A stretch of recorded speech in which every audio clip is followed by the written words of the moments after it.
Thank you very much. It's a delight to be here in Apia and Samoa. The meetings with senior government officials and of course with the Prime Minister was largely to discuss the United Nations Economic and Social Commission for Asia Pacific, UNESCAP, and our relationship and programs in Samoa. We talked and concentrated on two issues. The first is the issue of women entrepreneurs and support for women entrepreneurs. Very soon, in the next 2 months or so, we will be launching a Women's Entrepreneurship Innovation Fund, a fintech platform to support women entrepreneurs at the grassroots level through a fintech platform to support their business activities. This will take place, I believe, in June or July, depending on the availability and timing. It's going to be a consultation launch. All the stakeholders will get together and discuss the project and how to roll it out, how to create the financing structure, how women entrepreneurs can access the funding through the fintech platform, we hope. That was the first set of discussions. The second set of discussions were largely to do with data, official statistics, and the need to improve the level of official statistics in the Pacific as a whole, but in Samoa in particular. And we met with the Government Statistics Office, Ms. Fono, the Chief Statistician of Samoa, to talk about how we collaborate more in terms of developing better SDG indicators and official statistics for Samoa. Of specific and particular interest to the global community as a whole, but certainly that UNESCAP is looking to support in great force and emphasis is the ocean statistics. This is SDG 14.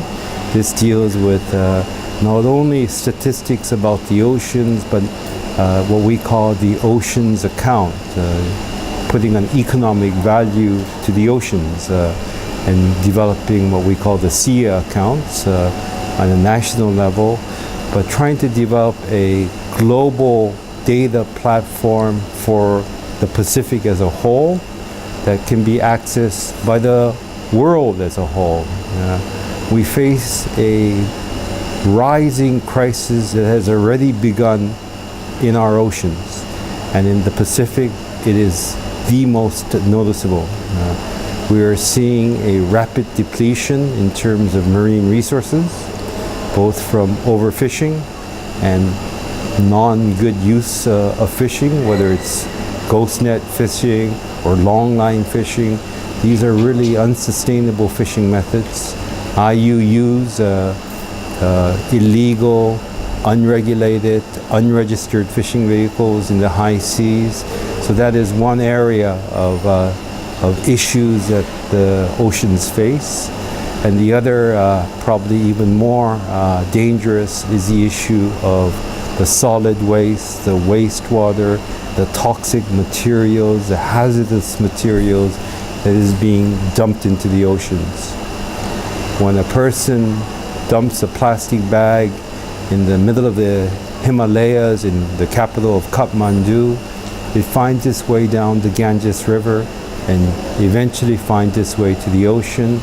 And because of the gyres, the circular flows of the currents of the oceans, they always find their way to the Pacific. And hence we have this phenomenon known as the Great Pacific Garbage Patch in the corners of the Pacific.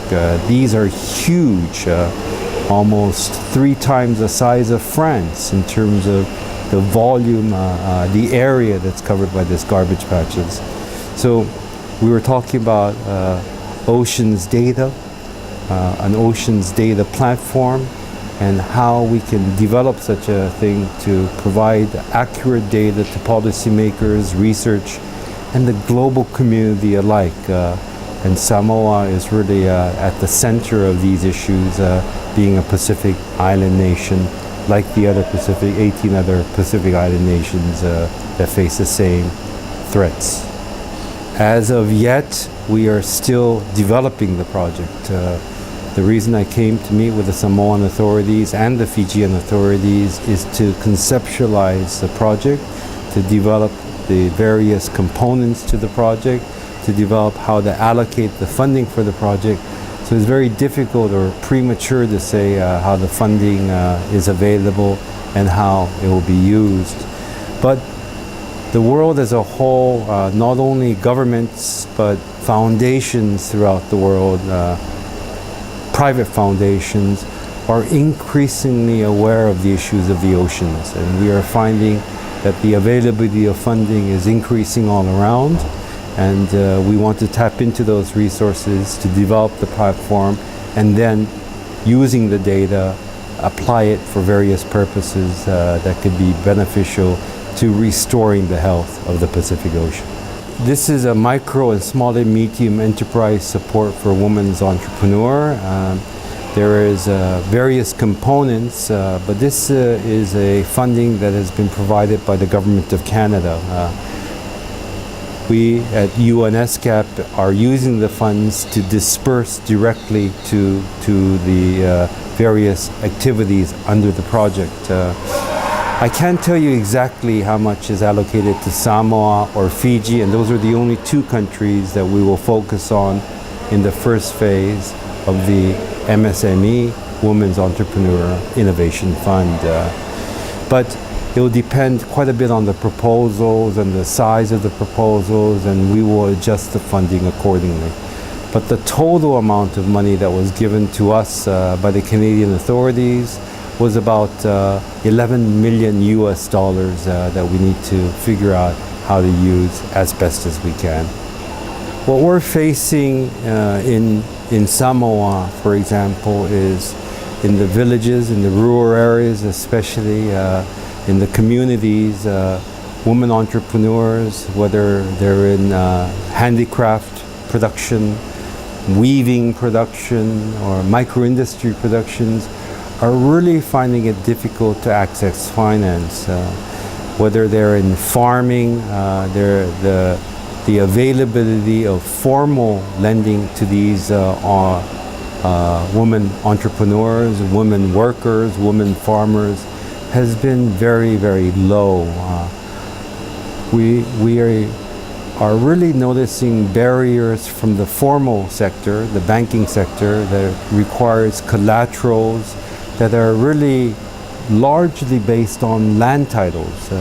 And land titles are usually given to men and not to women, which further constricts their ability to get formal financing for their activities.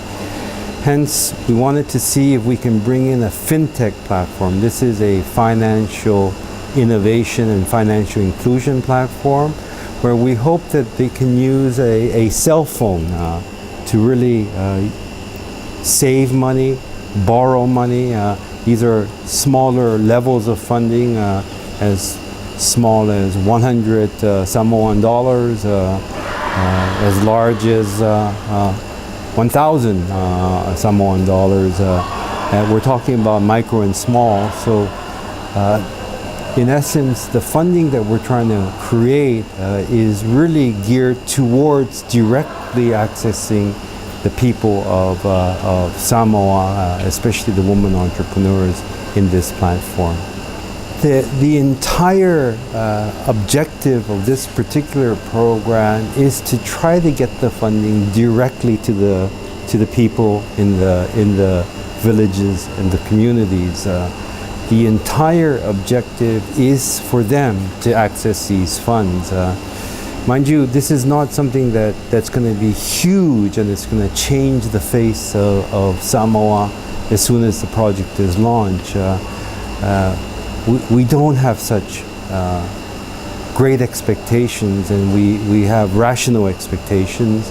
We need to create this fintech platform, and what fintech does is it allows a woman entrepreneur in a village to save $200 and for her to use her savings to lend to someone who needs the money for 1 month, 2 months.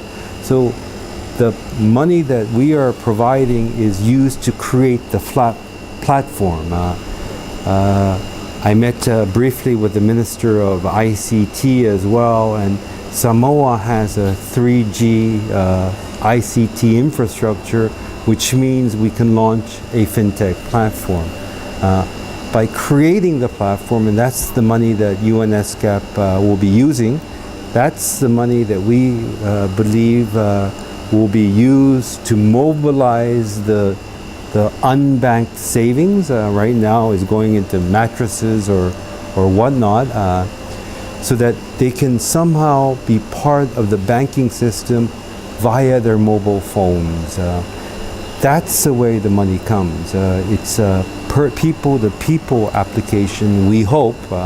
I'm jumping ahead of the game because we have a long ways to go. We have to have a consultation process where we need to figure out the way to develop this that is most suitable for Samoa.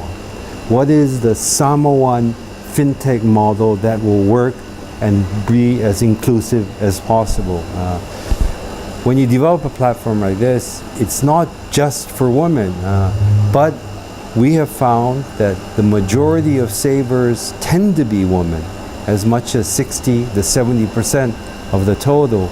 The majority of borrowers who systematically repay tend to be women. So it's not an exclusion of men.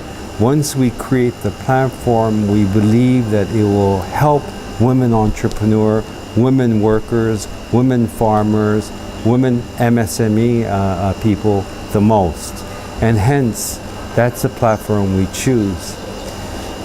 The other reason is the Pacific island countries are very dispersed. Some are probably the least in that geographically it's very tight, but Fiji is spread, Vanuatu even more, etc. And to get banking to the outer islands, it has been very difficult and non-moving, and that's why we're saying let's give this fintech approach, and if it works, if the platform is proven to be viable, we believe we can expand it and make it bigger and try to get more funding through mobilizing savings of the people and much more lending to the people to make the economy and society grow. When you look at Asia Pacific as a whole, over the past, 70 years, we have seen enormous income growth, economic growth in Asia, as well as in the Pacific. We've seen people live longer and healthier. We've seen kids being educated quite a bit. Education levels for girls have gone up enormously. So I'm almost 60 years old. In 1961, the average age was about 56, 58. Now it's for men very close to 70 and for women over 70. So it shows that we've really transformed quite a bit and achieved quite a lot, and this includes the Pacific. And you know it from what you faced as a child versus what you're facing now. But that growth came largely at the expense of the environment, and we are seeing that. So one of the biggest challenges we face are environment, both issues of land, life above land, and life below water. The issue of climate change is the biggest single issue that we face as mankind. And that is an issue that is the biggest challenge that the Pacific Islands face. The second big issues that we face are social issues, communicable CDCs, communicable diseases, the issue of gender parity and gender equality, social inclusion, social empowerment, social equality. These are the three main areas, which is the theme of the UN General Assembly this year. This is really an issue that we are seeing still a challenge of the Pacific, and indeed a challenge for Asia as a whole.